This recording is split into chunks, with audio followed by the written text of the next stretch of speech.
Hello, this is Two Ladies Midwest Adventures. I'm Jenny, and I'm reading my favorite part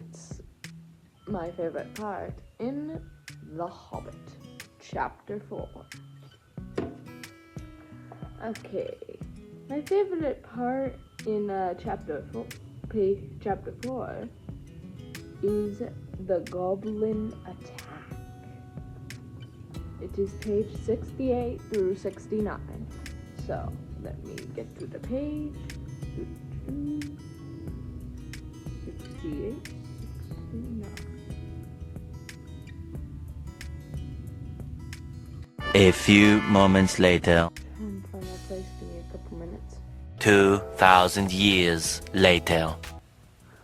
Then he dreamed that the floor of the cave was giving away, and he was slipping beneath it to fall down, goodness knows where. At that he woke up with a horrible start, and found that part of his dream was true. A crack had opened at the back of the cave, and was already a wide passage. He was just in time to see the last of the ponies' tails disappearing into it. Ooh, that's kind of spooky. Of course, he gave a very loud yell as a hobbit can give, which is surprising for their size. Out jumped the goblins. Big goblins, great ugly-looking goblins. You know, their parent says, "You know who that is? That's the Grinch." And I go, Lots of goblins. Before you could say rocks and blocks, there were 6 to each dwarf. 6 to each dwarf. There are 13 dwarves. Just do the math. That's a lot. At least, and 2 even for Bilbo. And they were all grabbed and carried through the crack before you could say tinder and flint. But not Gandalf. Bilbo's yell had done that much good. It had wakened him up with a splendid sound. And when the goblins came to grab him, there was a terrible flash like lightning in the cave, a smell like gunpowder, and several of them fell dead. The crack closed with a snap, and Bilbo and the dwarves were on the wrong side of it. Ooh, that's a little scary.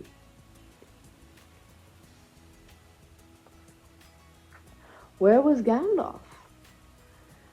Of that, neither they nor the goblins had any idea, and the goblins did not wait to find out. It was deep, deep dark, such as only goblins that have taken to live in the heart of the mountains can see through the passages. They were crossed and tangled in all directions, but the goblins knew their way,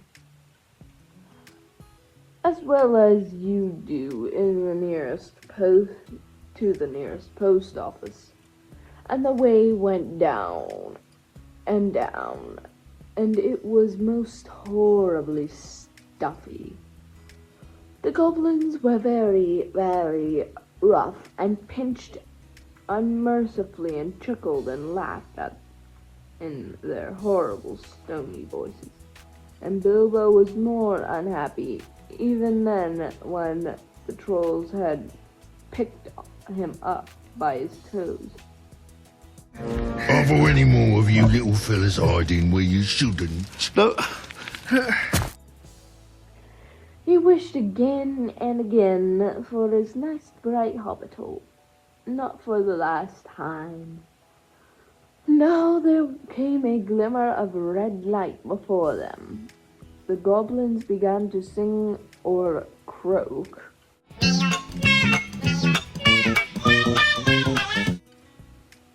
Keeping time with them.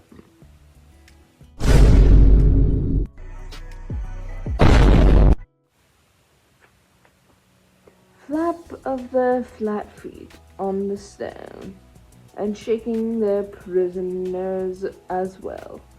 Clap, snap, the black crack, grip, grab, pinch and nab. Clap, snap, the black crack, grip, grab, pinch, nab, and down to Goblin Town. You go, my lad. Clash, clash, crush, smash, hammer and tongs, knocker and gongs, pound, pound, fall underground. Oh ho, my lad. Swish, snap, swish, smack, whip, crack. Batter and beat, yammer and bleat. Work, nor dare to shirk. While goblins quaff and goblins laugh. Round and round, far underground, below my lap. It sounded truly terrifying. The walls echoed to the clap, snap, and crush, smash, and to the ugly laughter of the ho, my lad.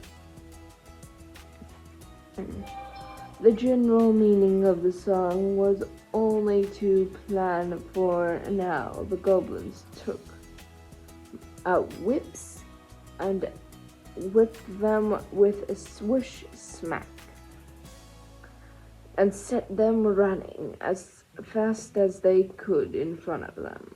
And more than one of the doors are already yammering and bleating like anything when they stumbled into a big cavern. And that was the goblin attack.